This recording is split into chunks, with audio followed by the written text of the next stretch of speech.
What's going on, Neon Nation? Welcome back to the Neon Arcade for some more Cyberpunk 2077. Today we're going over 8 things you missed in the Cyberpunk 2077 gameplay sneak peek trailer.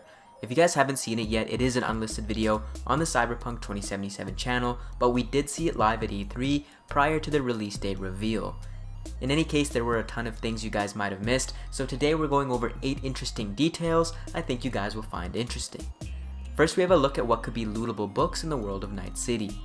It seems like paperback books have not ceased to exist in the dark future, and in the character creation hybrid scene for the demo, we see a stack of 3 books and another book cover as the view pans to male V.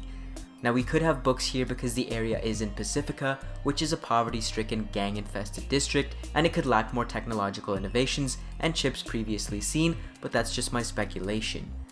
The books we do see are Sayonara Station, Rewiring Synaptic Pathways, The Chronicles of Titania, and The Maxtac Way. Sayonara means goodbye and is borrowed from Japanese, but to be honest, Sayonara Station doesn't strike too much meaning for me. The Maxtac Way is likely an interesting book on the methodologies of the Psycho Squad, who are referred to as the Maxtac.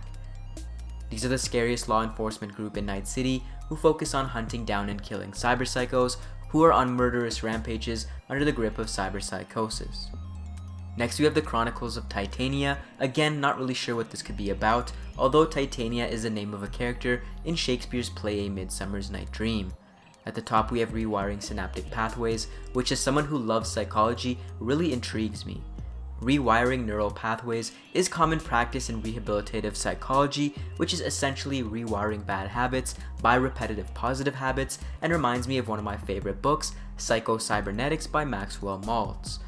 Again, this might have something to do with cyberpsychosis, as cyberpsychos usually need braindance as a rehabilitative method, which is essentially rewiring your neural pathways using hyper-realistic VR. It's also in the same stack as the Maxtac book, so that would make a lot of sense. Next, we have a sports arena in the background of this shot, somewhere in Pacifica. In a couple of frames, we see that there is an athlete wearing what looks like football gear, and we know that combat sports are a part of the lore of Cyberpunk. We also see the teams, which seem to be the Corsairs versus a team whose logo is a dragon in the shape of an S, which seems to represent San Diego, but regardless, this seems to be confirmation that there will be sports other than boxing in the world. Now, Pacifica is pretty run down, so it's also possible the advertisements have just been left there unchanged for a long period of time, and sports were a big thing in this district before it turned into a hellhole. Next, we have a little placeholder from the movie theater scene where you're holding up Netwatch agent Bryce Mosley. If you guys remember the E3 2018 art for Cyberpunk 2077's on-site booth, you'll remember that this is exactly what they had inside. The theater is projecting the same image, and I'm gonna assume it's a placeholder, and there will be a legit movie playing when we get there in the game. Obviously, there seems to be a ton of movie posters in the world, so it's not really out of the realm of possibility. Next, we have our favorite little cuss word in the top right. This isn't part of the list, I just thought it was funny. Next up, we have an audio snippet during the trailer when we meet Placide. Male V can be heard saying this. Mr. Hand sent me. Am I right for the job? Now, this got me thinking as to which hand V is actually referring to. It would be obvious to assume Johnny Silverhand, who is the digital ghost AI attached to the immortality chip in Male V's brain, but we also recently got an image where the possibility of Morgan Blackhand was questioned. If this scene in the screenshot is before our expedition to Pacifica, maybe Morgan Blackhand is part of the story and is sending us on a mission of some sort. Next, we have the hacking sequence where Male V jacks into the panel. If you look very closely, this panel belongs to Petrochem, one of the biggest mega corporations in Night City that have yet to be confirmed in Cyberpunk 2077, although it is implied with the use of CHU-2 in our supercars. Jackie's car is a super-powered sports car running on CHU-2, the super fuel of the future. Petrochem is an agricorp and the world's largest producer of CHU-2 in Cyberpunk 2020. There's also some intriguing data on the side, one being the name of Valerie Sutnar, who writes the program or code for this panel.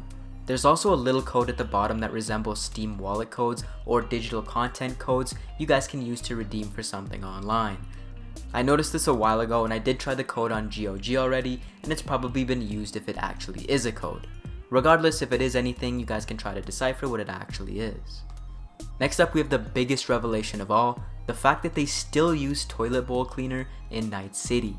Honestly, it does make sense because I don't think they have the technology yet for augmented bungholes, so naturally I think things get pretty messy. The Animals gang here seems to have extras stocked up because they are bodybuilders, and bodybuilders typically eat an excessive amount of protein, usually without enough fiber. You do the math. Finally, we have what looks like a Militech logo as we're net running into the deep web with Brigitte and some of the Voodoo Boys. It'll be interesting to see if Militech owns a lot of these servers, or if they're funding the Voodoo Boys, and Militech's involvement into net running, if any. Thanks for watching, guys, and for everything and anything Cyberpunk 2077, join Neon Nation by subscribing to the Neon Arcade.